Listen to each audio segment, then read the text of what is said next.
Hello નમસ્કાર વિદ્યાર્થી મિત્રો, વૈદ ડિજિટલ એજ્યુકેશનમાં આપ સર્વે વિદ્યાર્થી મિત્રોનું સહૃદય હાર્દિક સ્વાગત છે।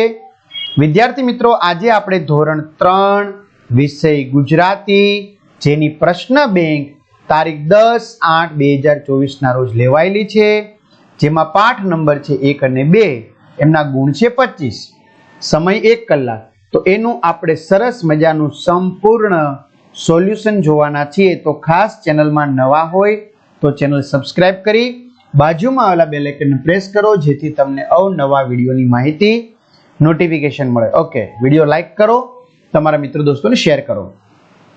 શબ્દો વચ્ચે યોગ્ય જગ્યા છોડી વાક્ય ફરીથી લખો। દુકાનમાં રંગીન બોટલ હતી। તો વિદ્યાર્થી મિત્રો, દુકાનમાં રંગીન બોટલ હતી એવી રીતે, બરાબર। એ જો સ્પેસ છોડી છે, જો દુકાનમાં રંગીન બોટલ હતી એમ। બીજું, બોટ દૂર દૂર દરિયામાં ગઈ અને દેખાતી બંધ થઈ ગઈ। એટલે આપણે લખેલું છે, જો બોટ દૂર દૂર દરિયામાં ગઈ અને દેખાતી બંધ થઈ ગઈ એવી રીતે। મોરની આંખમાં આંસુ આવ્યા, જે જોઈ મને દુઃખ થયું આવી રીતે। ઘણા બધા વિદ્યાર્થી મિત્રોને એમ કહેતા હોય, સર અમારે પાઠની સમજૂતીના વિડીયો જોઈ છે, બીજા બધા વિષયના વિડીયો જોઈ છે, તો ક્યાંથી મળશે? તો વિદ્યાર્થી મિત્રો, આપણી વેદ ડિજિટલ એજ્યુકેશન નામની એપ્લિકેશન છે। જો તમને ખ્યાલ ન આવે તો તમારા માતા પિતા કે કોઈ ભાઈ બહેનની મદદ લઈ ગેમ ડાઉનલોડ કરો, ત્યાં જઈને એપ્લિકેશન ડાઉનલોડ કરો, જેમાં બધા જ વિષયના પાઠ્યપુસ્તકની પ્રકરણની સમજૂતીના વિડીયો, વિષય પ્રમાણે મટીરિયલ, પરીક્ષા માટે ઉપયોગી પેપરો, અસાઇનમેન્ટ, એકમ કસોટી, સ્વ અધ્યયન પોથી, પ્રોજેક્ટ પ્રવૃત્તિ બુક, ગેમ ડાઉનલોડ કરો, ત્યાં જઈને ડાઉનલોડ કરવાની। ઓપન કરશો એટલે પેજ ખુલે, એમાં તમારા મમ્મી અથવા પપ્પાના મોબાઈલ નંબર નાખો, સેન્ડ ઓટીપી કરો, 4 આંકડાનો ઓટીપી નાખો એટલે પેડ કોર્સમાં જુદા જુદા પેડ પ્લાન, એક્ઝામ પેપરમાં પેપરો, 3 થી 12 માં 3 થી 12 ધોરણના વિડીયો મળશે। તમારું ધોરણ પસંદ કરી, વિષય પસંદ કરી પાઠ વાઇઝ વિડીયો તમે જોઈ શકશો, અથવા તો શાળા મિત્રની અંદર ધોરણમાં તમારું ધોરણ પસંદ કરી વિષય પ્રમાણે પાઠ વાઇઝ વેદ ડિજિટલના વિડીયો જોઈ શકશો, બરાબર। તો ચાલો વિદ્યાર્થી મિત્રો આગળ વધીએ। સિંહ ગુફામાંથી આવ્યો અને ચારે બાજુ જોવા લાગ્યો। તો મિત્રો અહીં જો બધું લખેલું છે, સિંહ ગુફામાંથી આવ્યો અને ચારે બાજુ જોવા લાગ્યો। ખેતરમાં કૂવો હતો પણ એમાં પાણી ન હતું। વડની ઉપર પક્ષીનો માળો છે। રામે 100 રૂપિયા બચાવ્યા છે, જેમાંથી આ ભેગું લઈશું, જેમાંથી એ કપડા લેશે। ત્યાર પછી, આજે ધોધમાર વરસાદ વરસ્યો અને ચારે બાજુ પાણી ભરાયા। ઘરની પાસે ખાડો છે, જેમાં ગંદકી હતી। મારા બા 4 ધામ યાત્રાએ ગયા અને ઘર સૂનું થઈ ગયું। મારા બધા મિત્રો મેળામાં જવાનું વિચારતા હતા। ત્યાર પછી મિત્રો 12મું, આજે અમને શિક્ષકે સરસ ચિત્ર દોરાવ્યું। નદીમાં ઘણા બધા મગર જોયા। શિયાળામાં કડકડતી ઠંડીમાં પણ એ દોડે છે। સંગીત મારો મનપસંદ વિષય છે। જા જઈને પેલા કબાટમાંથી ચોપડી લઈ આવ। જુઠ્ઠું ના બોલ, કારેલા મધ જેવા મીઠા ના હોય। દોડો, આકાશમાં મોટો ફુગ્ગો છે। ત્યાર પછી આપણે આગળ વધીએ। પ્રશ્ન 2, આપેલા શબ્દોનો ઉપયોગ કરી વાક્ય બનાવીને લખો, બરાબર। તો ખુરશી ચંદ્ર, તો આપણે શું બનાવશું? ખુરશી ઉપર સુંદર ચંદ્ર બેઠો છે। ગાડી ઋષિ પાણી, તો રોકીને મળવા શિષ્ય ગાડી ઉપર પાણીને પાર કરીને ગયો, બરાબર। ગાડી રોકીને, અહીંયા આપણે એમ લખશું, ગાડી રોકીને શિષ્ય, અથવા તો રોકીને મળવા શિષ્ય ગાડી ઉપર પાણીને, આપણે મિત્રો એમ લખીશું, જો ગાડીને રોકીને શિષ્ય ગુરુને મળવા પાણીને પાર કરીને ગયો। રાજા દ્વારા જૂની ચોપડીઓ ખોલાવવામાં આવી।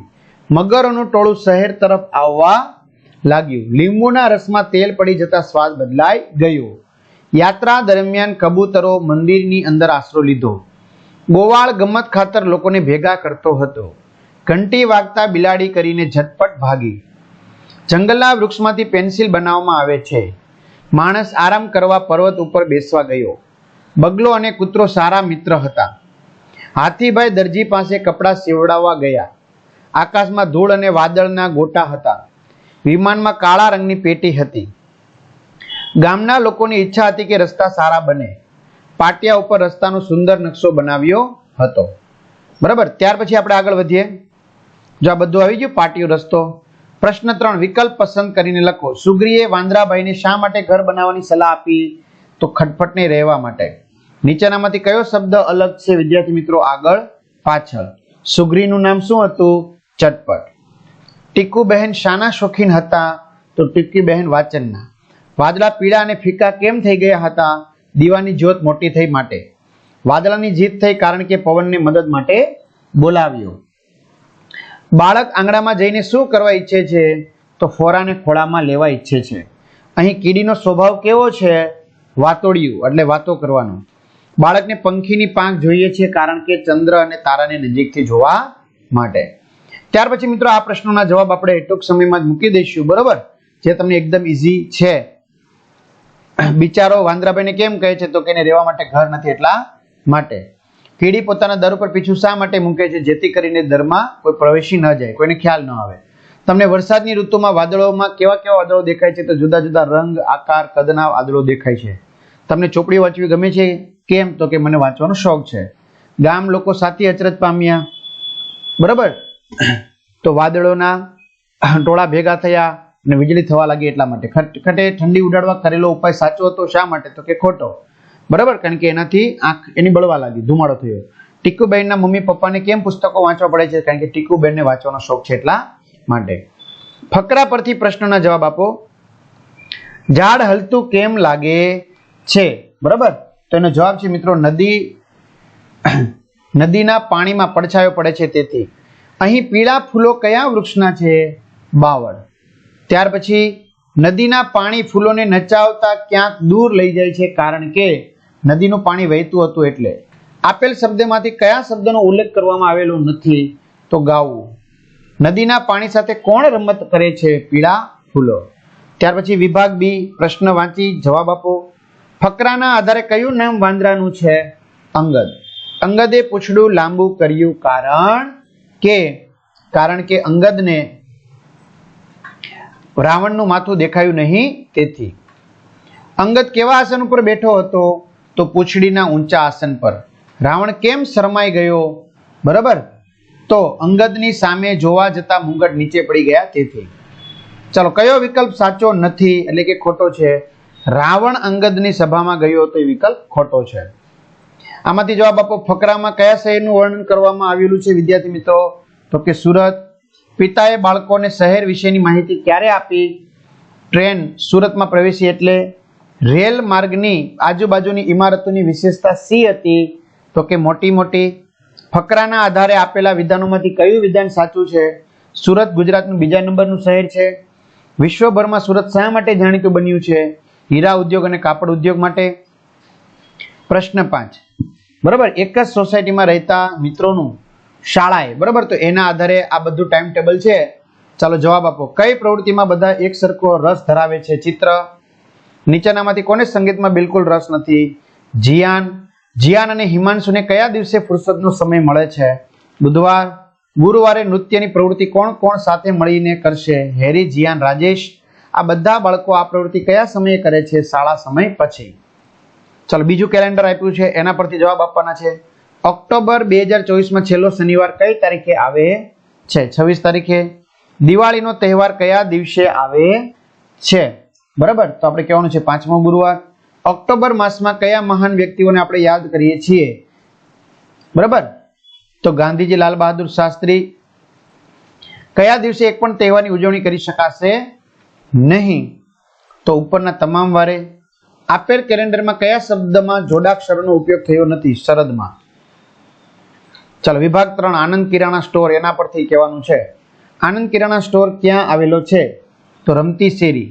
પૂછપરછ માટે પરવળભાઈને તમે કયા નંબર પર ફોન કરશો? આ 23 વાળા ઉપર, 599. કયા દિવસે આનંદ કિરાણા સ્ટોરમાંથી માલ સામાન મળશે નહીં? રવિવાર. આપેલ વિગતમાંથી કઈ વિગત આ જાહેરાતની નથી? ઉધાર મળશે. આપેલ સૂત્રને આધારે દુકાનદાર સી વિનંતી કરે છે? ફરિયાદને આધારે સુધારો લાવીશું. તો આવી રીતે વિદ્યાર્થી મિત્રો તમે લખશો એટલે 25 માંથી 25 ગુણ પ્રાપ્ત થશે. બરાબર. ખાસ ચેનલમાં નવા ચેનલ સબસ્ક્રાઇબ કરો, વિડીયો લાઈક કરો, તમારા મિત્રો દોસ્તોને શેર કરો અને સંપૂર્ણ સોલ્યુશનની પીડીએફ તમારે જોતી હોય બરાબર તો આપણી વેદ ડિજિટલ એજ્યુકેશનમાં પેડ કોર્સમાં મળી જશે. તો અહીં સુધી રાખીએ. અસ્તુ. જય હિન્દ, જય ભારત અને કેટલા માર્ક્સ આવે કમેન્ટ કરજો.